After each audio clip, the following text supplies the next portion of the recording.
Každý rok je v České republice z našich lesů vytěženo zhruba 20 milionů kubíků dřeva. Z toho se polovina vydá na dlouhou cestu do Rakouska a Německa, kde se promění v řezivo a polotovary. Následně se vrací zpět do České republiky. V příhraničních oblastech je podíl vývozu dokonce až 80%.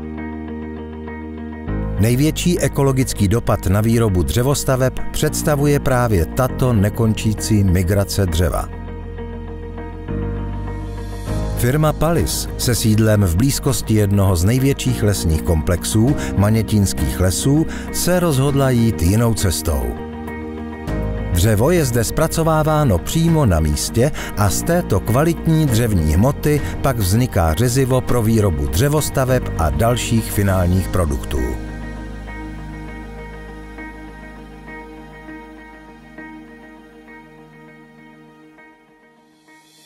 Společnost disponuje moderním zařízením na zpracování dřevní hmoty, od pořezu pilařské kulatiny, sušení řeziva, hoblování a lepení až po finální výrobek. Klíčem k efektivnímu zpracování dřeva je jeho přesné a rychlé třídění. Tento proces je zajištěn pomocí pokročilého strojového vybavení. Následně se dřevo rozváží na určená místa skladování, kde čeká na další zpracování.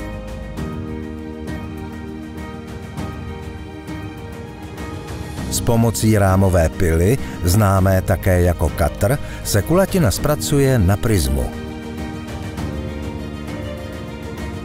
V dalším kroku výrobní operace následuje rozřezání materiálu pomocí vícelisté kotoučové pily. S použitím této technologie se vyrábí prkna a fošny s optimální přesností, což je klíčové pro dosažení vysoké kvality ve výrobním procesu. Připravené řezivo je následně transportováno do teplovzdušných sušáren, které vytápí centrální kotelna spalující dřevní odpady vzniklé při výrobě. Výroba elektrické energie ze solárních panelů umístěných na střeše výrobní haly pokrývá 80% z celkové spotřeby závodu. Díky této kombinaci se společnost Pallis řadí mezi ekologické a téměř energeticky soběstačné podniky. Po usušení jsou přířezy hoblovány na přesný rozměr a tvar. Pro získání větších rozměrů jsou přířezy lepeny a následně opět hoblovány. Podoba každé dřevostavby nejprve vzniká v projekční kanceláři, která pečlivě zkoumá každý aspekt projektu a provádí podrobnou 3D konstrukci celkové architektury domu.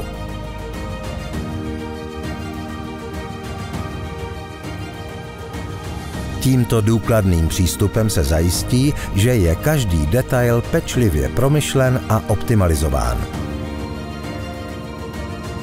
Konstrukce domu je vyráběna formou celostěnových panelů v montážní hale o rozloze 2500 m2 se 2 jeřáby a potřebnou technologií k manipulaci a uskladňování hotových panelů. Některé jejich součásti prochází zpracováním na špičkovém CNC stroji od značky Hundegger.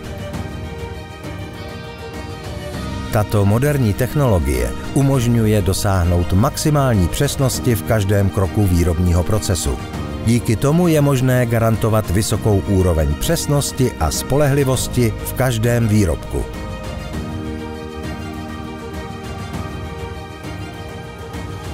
Konstrukční rámy se vyrábí na sklopném montážním stole, kde přesnost a efektivita hrají klíčovou roli. Z připravených hranolů zde vzniká základní konstrukce panelu.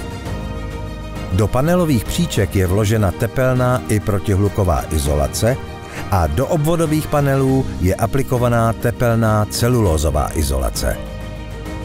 Finální opláštění rámu je prováděno s důrazem na kvalitu a preciznost. Tento způsob zajistí, že celostěnový panel bude mít optimální energetickou efektivitu. Lehké dřevostavby mohou v letním období trpět přehříváním. Avšak stěna Pallis Passivdiv má s ohledem na svoji skladbu stejné parametry jako zděný dům, což zajišťuje příjemný chládek i v letních měsících. Dokončené panely jsou pak opatrně přesunuty do skladových prostor a následně dle přesně stanoveného pořadí naloženy a transportovány na staveniště. Jednotlivé panely, včetně oken a dveří, jsou na základové desce sestavovány za pomoci jeřábu. Po sestavení obvodových stěn a příček jsou pokládány stropní panely a následuje stavba krovu. Po sestavení hrubé stavby přichází na řadu střešní krytina, řemeslné a dokončovací práce.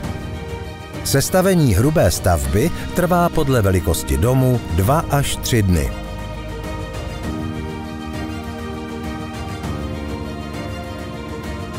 Spolupráce s předními architekty dala vzniknout nevšedním domům s vynikajícími stavebně fyzikálními vlastnostmi, výborným architektonickým řešením a tradičně vysokou kvalitou řemeslné práce. Kromě rodinných domů dodává společnost Pallis i stavby občanské vybavenosti.